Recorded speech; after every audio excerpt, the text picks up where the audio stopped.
మేడ్చల్ జిల్లా బోడుప్పల్ మున్సిపల్ కార్పొరేషన్లో బాధితులు ఇవాళ అంబేద్కర్ విగ్రహం చౌరస్తాలో వక్ఫ్ బోర్డు బాధితుల ఐక్య కార్యాచరణ సమితి ఆధ్వర్యంలో పెద్ద ఎత్తున నిరసన చేపట్టారు.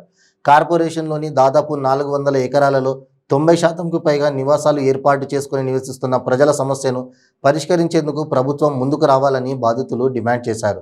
ఈ సర్వే నంబర్లలో గత 4 సంవత్సరాలుగా ఎలాంటి రిజిస్ట్రేషన్లు జరగకుండా ఉండడంతో పేద మధ్యతరగతి ప్రజలు తీవ్ర ఇబ్బందులు పడుతున్నారని వాపోయారు. ఐక్య కార్యాచరణ సమితి ఆధ్వర్యంలో గత అనేక రోజులుగా వివిధ రూపాలలో ఆందోళనలు నిరసనలు చేస్తున్నా ప్రభుత్వం స్పందించడం లేదని మండిపడ్డారు. మహిళలు చిన్నారులు సైతం రోడ్లపైకి వచ్చి ఆందోళన చేయాల్సి వచ్చిందని అన్నారు. ఇప్పటికైనా ప్రభుత్వం స్పందించి సమస్య పరిష్కారానికి చొరవ చూపాలని, లేని పక్షంలో తీవ్ర పరిణామాలు ఉంటాయని మేడ్చల్ జిల్లా కాంగ్రెస్ పార్టీ నాయకుడు కొత్త కిషోర్ గౌడ్ హెచ్చరించారు.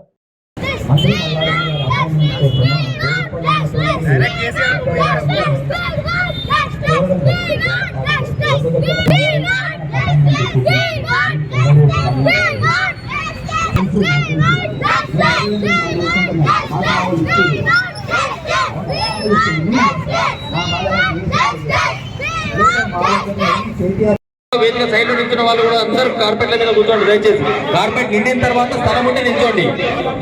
కార్పెట్ ఖాళీ ఉన్న దగ్గర కూడా దయచేసి అందరికీ మరొకసారి నమస్కారము. ఆ అంబేద్కర్